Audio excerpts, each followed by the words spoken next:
ஒரு பக்கம் இப்போ நம்ம இலக்கியாவை அடிக்கணும் அப்படின்னு சொல்லிட்டு சொல்லி இந்த இடத்துல பார்த்தீங்கன்னா பைரவி வந்துட்டு கையெல்லாம் ஓங்க ஆரம்பிச்சிடறா. அந்த ஒரு டைம்ல நம்ம இலக்கியாவை பார்த்து அப்படியே பார்த்தீங்கன்னா ஒரு அதாவது ஏதோ ஒரு அம்மனை பார்க்குற மாரியோ, இல்ல பார்த்தீங்கன்னா அவங்களுக்கு என்னமோ தோண ஆரம்பிச்சிருது. நம்ம இலக்கியா பார்த்தீங்கன்னா பார்க்கிற பார்வையிலேயே இந்த பைரவி பார்த்தீங்கன்னா அப்படியே எரிக்க ஆரம்பிச்சுறாங்க. அந்த இடத்துல பார்த்தீங்கன்னா நம்ம இலக்கியா இருக்கிற சிச்சுவேஷனுக்கு கண்டிப்பா அடிச்சிருந்தாங்க அப்படின்னா, இந்த பைரவிய உண்டு இல்லன்னு பண்ணியிருக்க மாட்டாங்க. அப்படின்றது ஒண்ணு மட்டும் பார்த்தீங்கன்னா தெளிவா புரியுது. இந்த இடத்துல இத யாருமே எதிர்பார்க்கவே இல்ல.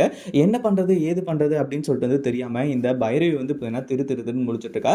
இங்க பாருங்க பைரவி மேடம், இதுக்கப்புறம் பார்த்தீங்கன்னா என்னையும் கௌதமையும் பிரிக்கிறேன் அப்படி இப்படின்ற மாரி சொல்லிட்டு அந்த எஸ்எஸ்கே கூட சேர்ந்துக்கிட்டு வேலையெல்லாம் பார்த்துட்டு இருக்காதீங்க. அப்படி நடந்துச்சு அப்படின்னா கடைசியில நீங்க தான் வசமா சிக்குவீங்க அப்படின்ற மாரி சொல்லி இப்போ அடுத்தடுத்த விஷயங்கள் சொல்ல ஆரம்பிச்சுறாங்க. இத கேட்ட உடனே பார்த்தீங்கன்னா பைரவி வந்துட்டு எதுவுமே பேசாம சைலன்ட்டா இருக்கிறது மட்டும் இல்லாம அடுத்ததா பார்த்தீங்கன்னா அவளோட வேலைய காட்ட ஆரம்பிச்சுறா. அதாவது என்னாச்சு அப்படின்னு பார்த்தீங்கன்னா, ஒரு பக்கம் நம்ம இவங்க கௌதம் ஏற்கனவே தெளிவா சொல்லிட்டு போயிட்டாங்க.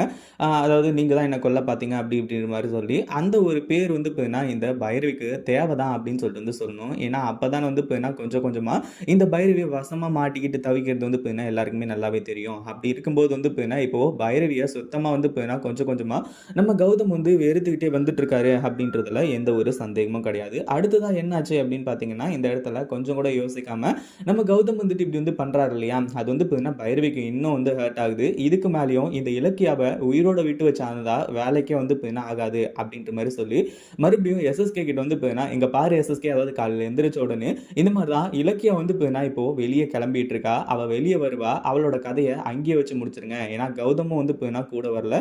அதனால பார்த்தீங்கன்னா இலக்கியாவோட கதைய பார்த்தீங்கன்னா அங்கேயே முடிச்சிருங்க அப்படின்ற மாரி சொல்லி தான் இந்த இடத்துல இத பண்ணிட்டு இருக்காங்க. இது உண்மையிலேயே பார்த்தீங்கன்னா உங்களுக்கு மிகப்பெரிய ஒரு அதிர்ச்சி தான். ஏன் அப்படின்னு பார்த்தீங்கன்னா, இப்போ நம்ம ஜானகி இருந்துட்டு இவங்களோட பிளான கேட்டுறாங்க. அதாவது ஏற்கனவே பார்த்தீங்கன்னா நம்ம எஸ்எஸ்கே யார தேடி அலைஞ்சிட்டு இருக்காங்க அப்படின்ற ஒரு விஷயத்தையும் இந்த இடத்துல தெரிஞ்சுக்கிறாங்க.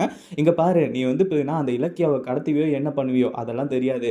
அவள கடத்தி அந்த ரேவதி எங்க இருக்கா அப்படின்ற விஷயத்த நீ கேட்டுக்கிட்டு அதுக்கப்புறம் பார்த்தீங்கன்னா நீ அவள கொன்னுடு. அவள பார்த்தீங்கன்னா இனிமே தேவையே கிடையாது அப்படின்ற மாரி சொல்லிட்டு இருக்கும்போது, நம்ம ஜானகிக்கு மிகப்பெரிய ஒரு அதிர்ச்சி ஆனது மட்டும் இல்லாம, ஒண்ணு இலக்கியாவ கொல்லணும்னு நினைக்கிறது, அதே மாதிரி எஸ்எஸ்கே எதுக்காக ரேவதிய தேடணும் அப்படிங்கிறது இப்போதான் நம்ம ஜானகிக்கு எல்லா உண்மையுமே தெரிய வரப்போகுது. அதாவது எஸ்எஸ்கே எதுக்காக இவ்வளவு நாளா பார்த்தீங்கன்னா நம்ம ரேவதிய தேடிட்டு இருக்கான் அப்படின்ற ஒரு விஷயம்.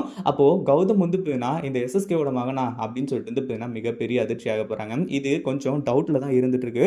ஆனா நம்ம ஜானகி நேரா போய், அதாவது முதல்ல இலக்கியாவை காப்பாத்துற வேலை, அடுத்ததா பார்த்தீங்கன்னா ரேவதி கிட்டயே இந்த விஷயத்தை பத்தி பார்த்தீங்கன்னா கேட்க போறாங்க. இத பத்தி நீங்க என்ன நினைக்கிறீங்க? அந்த வீடியோ பிடிச்சிருந்தா லைக் பண்ணுங்க, ஷேர் பண்ணுங்க. இப்பதான் நம்ம சேனலுக்கு ஃபர்ஸ்ட் டைம் வரீங்க அப்படின்னா கீழ இருக்க சப்ஸ்கிரைப் பட்டனை பிரஸ் பண்ணிக்கோங்க.